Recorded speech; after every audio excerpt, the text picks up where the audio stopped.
Limbayat police તથા zone 2 LCB squad દ્વારા બાતમીના આધારે લિંબાયત વિસ્તારની અલગ અલગ 8 દુકાનોમાં દરોડા પાડીને કાર્યવાહી કરવામાં આવી હતી. NK પ્રોટીન્સ પ્રાલી તિરુપતિ કપાસિયા તેલના લેબલ તથા બુચની કોપી કરીને તેલના ડબ્બાનો ગેરકાયદેસર દુરુપયોગ કરતા હતા. કોપીરાઇટ લેબલવાળું તેલ બજારમાં વેચાણ કરનાર આરોપીઓ સામે ગુનો નોંધીને કાર્યવાહી કરાઈ. DCP ભગીરથ ગઢવીને લિંબાયતમાં કેટલાક વેપારીઓ નકલી તેલના ડબ્બાનું વેચાણ કરતા હોવાની બાતમી મળી હતી.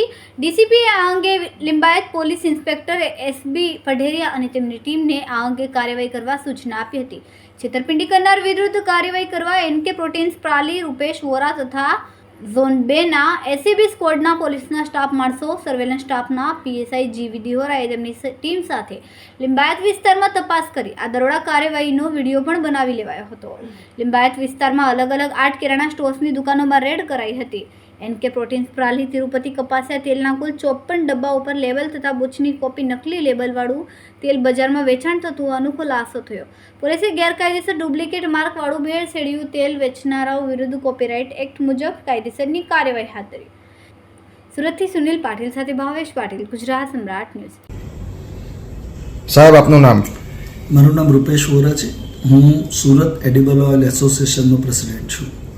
સાહેબ, આજ રોજ શું ઘટના બની?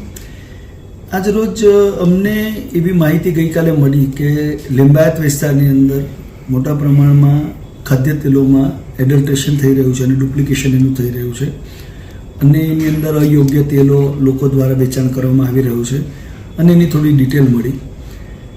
એક જાગૃત નાગરિક તરીકે અને એક વેપારી એસોસિએશન રીતે અમે લોકોએ નક્કી કર્યું કે આપણે એ બાબતમાં ઘટતું પગલાં લેવા જોઈએ, જેથી DCP ઝોન 2 ભગીરથ સાહેબને, ગઢવી સાહેબને અમે સંપર્ક કર્યો અને સાહેબે વાતની સંવેદનશીલતા જાણી અને તરત જ અમને કહ્યું કે આ બાબતમાં જે કોઈ સપોર્ટ જોઈશે એ અમે પ્રોવાઈડ કરશું.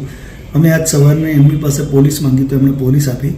સાથે જ લિંબાયતના PI શ્રી પઢેરિયા સાહેબ, એમણે પણ ખૂબ સારો સહકાર આપ્યો. એમણે પણ ત્યાંથી અમને લોકલ પોલીસ આપી અને જે કાયદા પ્રમાણે જોગવાઈ છે એ પ્રમાણે પોલીસને લઈ અને અમે જે તે વેપારીનું નામ મળ્યું તો એને ત્યાં તપાસ કરવા ગયા અને તપાસ કરવા જતાં ઘણી જગ્યા પર ગફલત માલુમ પડી. 8 જેટલા વેપારી ત્યાંથી ડુપ્લિકેટ તેલો અમને મળ્યા છે, જેની અંદર 200 થી 250 જેવા એની ઉપરના સ્ટીકર્સ છે કે 200-250 જેવી કેપ્સ્યુલ્સ એની ઉપર જે ડબ્બા પર લાગતી હોય છે તે મળી.